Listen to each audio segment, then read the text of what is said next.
అందరికి నమస్కారం. నేను శిరీష. ప్రస్తుతం మనతో పాటు ఉన్నారు శ్రీ శుభంకరి పీఠం వ్యవస్థాపకులు స్మార్త నరహరి బ్రహ్మశ్రీ దుగ్గిరాల యాజ్ఞవల్క్య దిలీప్ శర్మ గారు. గురుగారితో మాట్లాడదాం. గురుగారు నమస్కారం అండి.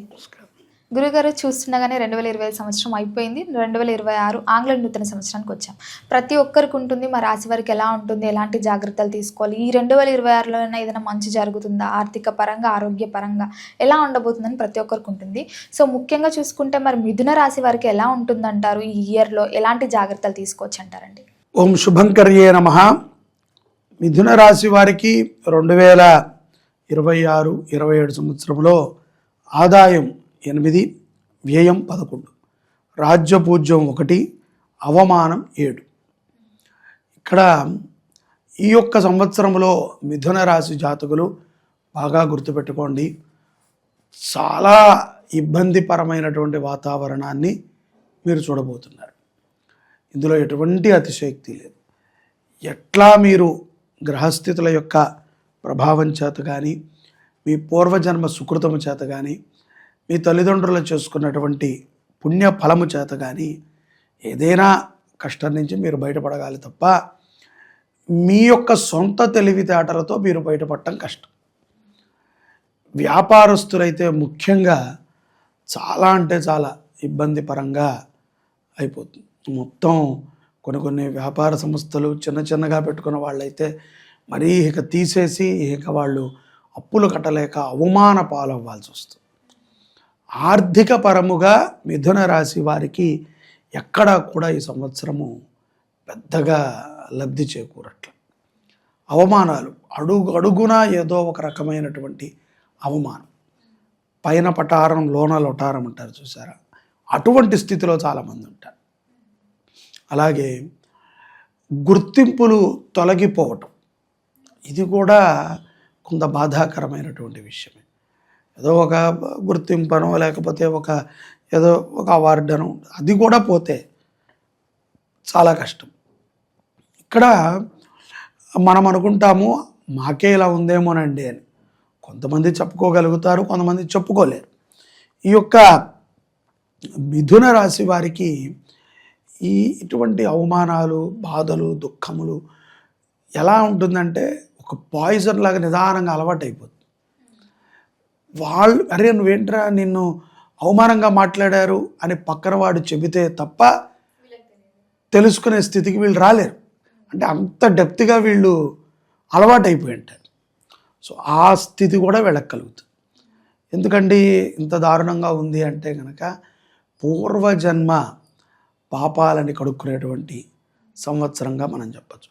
ఇటువంటి స్థితిలో కొంతమంది ఎక్కడో ఉంటారు, కొంతమంది ఇక చేతగాని వాళ్ళు ఏం చేస్తారు, ఇప్పుడు ఐదర్ దానికి పరిహారం చేసుకోవాలి అని ఆలోచన చేసిన వాడు ఒకటి, ఈ పరిహారం కాదు ఇదేమీ కాదు అనుకున్నటువంటి వాడు పారిపోవటం, లేకపోతే పిచ్చోళ్ళలాగా ఉండటం, లేకపోతే ఏది చేత కాదు కాబట్టి సమాజాన్ని తిట్టడం. ఎందుకంటే సమాజం తిరిగి నిన్ను తిట్టదు కదా, అందరూ కలిసి అయితే తిట్టరుగా, ఒకడో ఇద్దరు నీకు సపోర్ట్ చేసేవాళ్ళు ఉంటారు. కాబట్టి మనకి అటువంటివే అలవాటు అవుతాయి. గట్టిగా అరిచేవాడి మీద మనం అరుస్తామా? మనం అరిస్తే పడేవాడి మీదే అరుస్తాం, వాచ్మ్యాన్ మీదే అరుస్తాం తప్ప లోపల ఉన్న బాస్ దగ్గరికి వెళ్ళి అరవ మనం. వాచ్మ్యాన్ అంటే వాడు జీతగాడు కదా, వాడిని నానా మాట్లాడడం మీ బాసుకు బుద్ధి లేదా అని లోపలికి వెళ్ళి బాస్తున్నాను మనం అనలేడు. అదే మన ప్రతాపం అంతా ఇక్కడిక్కడే సరిపోతుంది. సో మిథున రాశి వారి జాతకం కూడా అలాగే పైన అసలైన వాళ్ళ దగ్గర వాళ్ళు ప్రతాపాన్ని చూపించారు. సో ఆ ప్రతాపాన్ని చూపించాలి, అవసరం నిజంగా. అది కనుక ఇంకొకటి, వీళ్ళు ఎంత నిజం చెప్పినా నమ్మటం కూడా కష్టం. సో ఎందుకంటే మొత్తం దరిద్రం దండయాత్ర చేసినట్టు ఉంటుంది. అంతా అన్ని రకాలుగా కూడా, ముఖ్యంగా స్త్రీలకైతే కనుక చాలా అవమానాలు ఉంటాయి. స్త్రీలకి ఎందుకండి, వాళ్ళకే ప్రత్యేకంగా స్త్రీలనే ఎందుకంటే పురుషులైనా కొన్ని అవమానాలు తట్టుకుని చెప్తే బాగుండదని చెప్పలేరేమో, కానీ ఆడవాళ్ళు అయితే అలా కాదు. ఏదో వాళ్ళకి ఏదైనా చిన్నది జరిగినా వాళ్ళు వెంటనే ఆన్ ది స్పాట్ అందరికీ చెప్పుకుంటారు. ఏదో ఒకటి తల్లిదండ్రులకనో, అన్నదమ్ములకనో, స్నేహితులకనో వాళ్ళు ఏదో రకంగా డైరెక్ట్గానో ఇండైరెక్ట్గానో తెలియజేస్తారు. అది ఆడవాళ్ళల్లో ఉన్నటువంటి ఒక మ్యాజిక్. సో అందుకని దాన్ని పసిగట్టలేకపోవటం అనేటువంటిది అది తెలుసుకున్నటువంటి వాడి యొక్క లక్షణం. ఆర్థికముగా ఇంకా మనకి ఇంత అవమానాలు ఉంటే ఆర్థికమే ఉంటుందండి, అంతా డబ్బుతో కూడినటువంటిదే కదా అంటే సత్యమే. ఈ డబ్బు గురించే కొన్ని అవమానాలు వస్తాయి. మనకి అప్పు పుడుతుంది, మనం వెళ్ళి మిథున రాశి వాడు ఎవరినైనా ఇప్పుడు వచ్చి అడిగితే ఇస్తారు డబ్బులు, కానీ వాడిని నానా మాటలని ఇస్తారు. అదొక సరదా. తీర్చగలవంటావా, నీకు అంత సినిమా ఉందంటావా, నువ్వు నీకు అవసరం అంటావా, ఇప్పుడు నువ్వు అప్పు చేయాలి, ఇన్ని మాటలన్నాక వీడు తీసుకోవాలా వద్దనో సంశయంలో తీసుకుంటాడు, అవసరం కాబట్టి తీసుకుంటాడు. సో అందుకని నేను అనేది ఏంటంటే ఆర్థికంగా కూడా కొంత ఇబ్బంది. ఇటువంటి స్థితిలో స్థిరాస్తులు అమ్మాలా, చరాస్తులు అమ్మాలా, లేకపోతే ఎక్కడించైనా మనం పెట్టినటువంటి పెట్టుబడులని చెడగొట్టాలా అనేటువంటి ఆలోచన ఉంటుంది. నేను ఓవరాల్గా మిథున రాశి వారికి చెప్పేటువంటి మాట ఒకటే, ఈ సంవత్సరం ఎంత మౌనంగా ఉంటే మీరు అంత సిక్సర్ల బాల్ లాగా ఎగురుతారు. మీరు పేట్రేగిపోయి రెచ్చిపోయి మాటలు మాట్లాడి ఎదుట వాళ్ళని దూషించి ఎదుటవాడి కష్టాన్ని హేళనగా మాట్లాడితే దానికి తగ్గ ఫలితం అక్షరానికి 1,00,000 ఫలితాలు తప్పన మనం పొందాల్సింది. ఒక అక్షరానికి 1,00,000 ఫలితాలను పొందాలి. ఇది కూడా అంటే పాప ఫలితాలు. అందుకని ఏంటంటే ఎవరిని మనం ఏమనకూడదు, చాలా జాగ్రత్తగా ఉండాలి. ఇంటిల్లిపాది కూడా మిథున రాశిలో పెద్దవాళ్ళు ఎవరైనా ఉంటే ఇంట్లో అందరూ కూడా కొంత వారికి సపోర్ట్ పరంగా ఉంటూ మానసికమైనటువంటి ధైర్యాన్ని కలిగించాలి. ఎక్కడా కూడా నిరుత్సాహపడకూడదు. ఇన్ని ఉన్నా ఇన్ని చెప్పాను కదా మీకు, ఇన్నిట్లో కూడా అంతా నెగిటివ్నే ఉంది కదా. ఇన్ని నెగిటివ్ ఉంటే తలకాయ నొప్పి రావాలి కదా. వీళ్ళు మాత్రం చాలా ఆరోగ్యంగా ఉంటారు, వీళ్ళు ఇంకా ఆరోగ్యంగా కనబడతారు. అదే చెప్తున్నారు, ఇది వీళ్ళకి ఏంటంటే గ్రహస్థితి వీళ్ళని పీడించుకుంటారు. ఇప్పుడు రెస్ట్ ఇస్తే బాధ ఎప్పుడు పడతావు? పడము, రెస్ట్లో ఉంటాం. ఇప్పుడు ఎవరికైనా ఇంటికి వస్తే జ్వరం వచ్చిందండి అంటే సింపతి ఉంటుంది కదా. నువ్వు బాగా కనపడాలి, కష్టపడాలి, అప్పుడే కదా నీ పాపం పోవాలి. అందుకనే చెప్పేది, ఈ పాపగ్రహాలు వీక్షణ అలా ఉంటుంది. సో ఈ పాపగ్రహాల యొక్క వీక్షణ ప్రభావం చేత డబ్బు వచ్చినట్టు ఉంటుంది, అకౌంట్లో మెసేజ్ కనబడుతుంది, మనం వెళ్ళేటప్పటికి అన్ని ఈఎంఐలు కట్ అయిపోతాయి. అలాగే ఇంట్లో అతిథి ఉంటాడు, వాడింటికి మనం వెళ్తే పంచభక్షరాల పరవాణాలతో తిన్నాం, మన ఇంటికి వాడు వచ్చినప్పుడు అట్లీస్ట్ పంచదార కూడా ఉండదు, పంచభక్ష పరమాణాలు సరే. ఎందుకంటే మనమంతా కష్టం కాలంలో ఉంటాం. ఇప్పుడు అది అలా అని చెప్పి మనము ఏ రోగమో ఇచ్చేసాడు అనుకోండి, నీకు ఆల్టర్నేటివ్ ఇచ్చినట్టే. సో అందుకని పరమాత్మ నీకు ఆ కష్టాన్ని తెలియజేస్తున్నాడు. ఇక్కడ నువ్వు మౌనంగా ఉండటం, దైవనామస్మరణ చేయటం, అనవసరమైనటువంటి వాటిల్లో దూరకపోవటం, ముఖ్యంగా మధ్యవర్తిత్వం. వీళ్ళు అక్కర్లేదు, వీళ్ళని లాగేస్తారు. ఎట్లా ఉన్నా సరే వీళ్ళు వ్యసన పరులు కాబట్టి దూరిపోతారు మధ్యవర్తిత్వానికి. దూరిపోవటం, ఇరుక్కోవటం, పంచాయతీలు. సో ఇటువంటివి ఉంటాయి. అలాగే కొన్ని కోర్టు వ్యవహారాలు కూడా భలే చాకచక్యంగా విజయవంతులు అవుతారు వీళ్ళు. కోర్టులో మంచి ఫలితాలు వచ్చి విజయం ఉంటుంది. కానీ కోర్టు ఏదో ఒకటి చెప్తుంది కదా, నువ్వు ఇంత పెనాల్టీ కట్టి తీసుకోవాలి, లేకపోతే బలానా డాక్యుమెంట్ పెట్టి తీసుకోవాలని. ఆ పత్రం దొరక్క వీళ్ళు ఎక్కట్లు పడతారు. అదే చెప్పింది వీళ్ళకి. హై షుగర్ ఉంది, ఇంట్లో మొత్తం స్వీట్లే ఉన్నాయి, ఆకలేస్తుంది. ఇప్పుడు నువ్వేం చేస్తావు? ఇంట్లో మొత్తం హై షుగర్ ఉన్న వ్యక్తికి ఎక్కడ చూసినా స్వీట్లే కనబడుతున్నాయి, ఆకలి బాగా వేస్తుంది. ఇప్పుడు నువ్వేం చేస్తావు? తిన్నావా, చచ్చావే?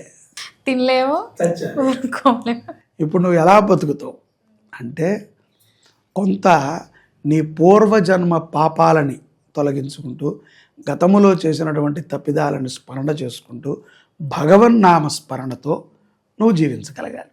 ఇదే ఇక్కడ లాజిక్. ఆకలిని నువ్వు చంపకూడదు. చచ్చిపోయింది ఆకలి, నువ్వు కూడా చచ్చిపోతావు.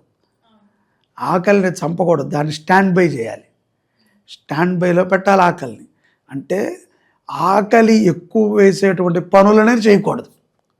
మాట్లాడటము, ఆవేశపడటము, ఓకే ఆలోచించినా ఆకలేస్తుంది. ఏం చేయలేదండి, ఉదయం నుంచి సోఫాలో కూర్చున్నా మధ్యాహ్నం 12 అయ్యేటప్పటికి అన్నం తినాల్సిందే. ఏం చేయలేదుగా, పెన్నుతో ఇలా సంతకం కూడా పెట్టలేదు, కానీ శరీరానికి ఏం తెలుసు, నువ్వు ఫోన్ ఇలా ఇలా అన్నా ఏదన్నా ఆకలి వేస్తుంది. సో ఇన్ని రకములైనటువంటి సమస్యలు ఉంటాయి. ఇవన్నీ నేను దీంట్లో మంచి కూడా ఉంటుంది. మిథున రాశి వారికి చాలా శుభాలు జరుగుతాయి. ఎన్నో విషయాలు ఎందు వాళ్ళ యొక్క సలహాలు తీసుకుంటారు. చెడునే ఎందుకు ఇంత గట్టిగా నేను చెప్తున్నాను అంటే, తస్మాత్ జాగ్రత్తగా ఉండండి. మంచేం జరగదా అండి? డే 1 నుంచి 365 రోజులు ఇదే పెంటతో ఉంటామంటే ఉండరు. మంచి తప్పనిసరిగా జరుగుతుంది. ఎవరి వల్ల, బయట వల్ల తప్పకుండా కుటుంబ సభ్యుల వల్ల, నీ భార్య పిల్లల వల్ల, నీ మిత్రుల వల్ల, నువ్వు నమ్ముకున్నటువంటి గురువుల వల్ల, భగవంతుడి వల్ల నీకు మంచి జరుగుతుంది. అన్నీ నీకు సమకూరుతాయి. కానీ కష్టం వచ్చినప్పుడు మాత్రం నీకు మాలా చెప్పేవాడు ఉండడుగా. అయ్యో జాగ్రత్తగా కూర్చోవయ్యా, ఆవేశపడకు, అలా ఉండు, మంచినీళ్ళు తాగి కొంచెం అలా కళ్ళు మూసుకుని భగవంతుడిని ధ్యానం చేయి అని చెప్పేవాడు ఉండడు. పద వాడు అప్పిస్తాడు, నేను ఉండి నీకు ఇప్పిస్తా అనేటువంటి వాడు ఉంటాడు. సో నిన్ను ఇంకా కష్టాల్లోకి దూరిస్తారు.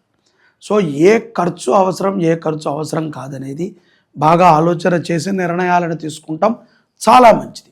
విదేశాలలో ఉన్నటువంటి మిథున రాశి జాతకులకి సంపద కొంత బాగానే ఉంటుంది. ఉద్యోగంలో కూడా అనుకోని రీతిలో సెటిల్ అవుతారు. ఎందుకంటే మరి విదేశాల వాళ్ళకి ఏమన్నా వేరే గ్రహాలు ఉంటాయి అంటే కాదు.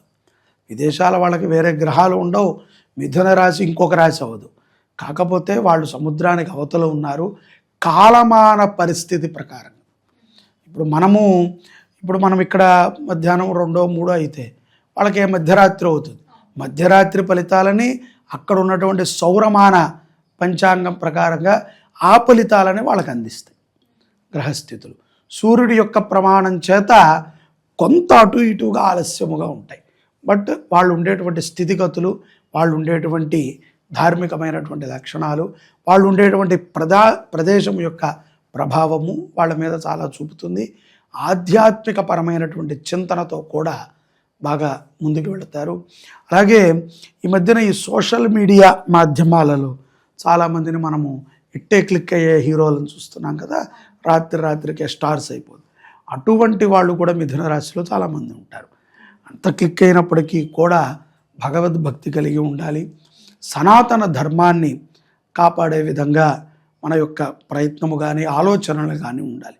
ఎక్కడా కూడా మనం అసభ్యంగా మాట్లాడి మన యొక్క ఎదుటి వ్యక్తుల యొక్క వ్యక్తిగత జీవితాలను గురించి మనం విమర్శించకూడదు. ఇది సర్వే జనాహ, ఇది అందరి గురించి ఉండేటువంటి ఒక రాశి ఫలితం. దీంట్లో నువ్వు ఉండొచ్చు, నేను ఉండొచ్చు, నాది కూడా మిథున రాశి అయి ఉండొచ్చు, లేకపోతే ఇంకొకళ్ళు ఎవరు. కాకపోతే వాళ్ళకు ఉన్నటువంటి కష్టాన్ని వాళ్ళు గుర్తించుకోగలగాలి. దేనివల్ల మనకి ఈ ప్రభావం ఉంటుంది, దీనికి మనం ఏం చేయాలి, మనకి ఎటు నేను చెప్పిన అన్ని ద్వారాల నుంచి కూడా కష్టాలు రాకపోవచ్చు, ఇంకొకటి రావచ్చు. అదేంటండి మీరు చెప్పారు మాకు మెయిన్ డోర్లో నుంచి వస్తాయి పిల్లి అని, అది మాకు వెనకాల నుంచి వచ్చింది కాబట్టి లెక్కలేదంటే, పిల్లి అయితే వచ్చిందిగా, నేనేదో మెయిన్ డోర్ అన్నాను, అదేదో ద్వారం నుంచి వచ్చిందిగా. సమస్యలు అయితే వస్తాయి. కాబట్టి ఈ సమస్యలు వచ్చినప్పుడు వీటిని మనం నిదానంగా అధిగమించుకోవాలి. ప్రేమ వ్యవహారాల యందు పెద్దల సలహా లేకుండా నిర్ణయాలను తీసుకోకూడదు. ఎక్కడా మధ్యవర్తిత్వం ఉండకూడదు.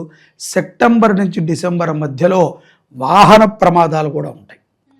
అది వాహన నష్టము కూడా ఉంటుంది. ఏదో ఫ్లడ్స్ వచ్చాయి, ఏదో పిడుగు వచ్చి మా కారు మీద పడింది, లేకపోతే బురదలో మునిగిపోయింది, ఇటువంటి సమస్యలు కొంత ఈ యొక్క ఇంధనాలకు సంబంధించిన ఖర్చులు పెరుగుతాయి. చాలా జాగ్రత్తగా ఉండాలి. తల్లిదండ్రులని అపారంగా ప్రేమ ఆప్యాయతలతో చూసుకుంటాం అవసరం. సద్గురువు సన్నిధిలో, గురు సాన్నిధ్యములో సమయాన్ని వెచ్చించటము, వారితో సత్సంగం చేయటము చాలా ఉత్తమము. సేవా దృక్పథముతో ఎవరైతే మిథున రాశి వారు ఉంటారో వాళ్ళకి చాలా చక్కటి శుభ పరిణామాలు లభిస్తాయి. గురుగారు, మరి మొత్తం ఇది సంవత్సరం అంతా మిథున రాశి వారు ఏ దైవాన్ని పూజిస్తే, ఎలాంటి పరిహారాలు చేస్తే ఈ సంవత్సరం అంతా బాగుందంటారు? ఈ సంవత్సరము మిథున రాశి వారు లలితా త్రిపుర సుందరి అమ్మవారిని ఆరాధన చేయటము, శుక్రవారం పూట కానీ మంగళవారం పూట కానీ, ముఖ్యంగా అమావాస్య పౌర్ణమి రోజుల్లో అమ్మవారి దర్శనము చేయటము, అమ్మవారి గుడి శుభ్రము చేయటము, అమ్మవారి అభిషేకాలకి సంబంధించిన ద్రవ్యాలను ఇవ్వటము, ప్రతి శుక్రవారము గులాబీ మాల కానీ నిమ్మకాయల మాల కానీ అమ్మవారికి సమర్పణ చేయటం మంచిది. ఈ యొక్క మాయలోంచి అమ్మవారు బయటికి తీస్తారు వీళ్ళని. గురుగారు మొత్తం మీద 2026 ఆంగ్ల నూతన సంవత్సరం మిథున రాశి వారికి ఎలా ఉండబోతుంది, ఎలాంటి జాగ్రత్తలు తీసుకోవాలో క్లియర్గా తెలియజేసినందుకు ధన్యవాదాలు. నమస్కారం.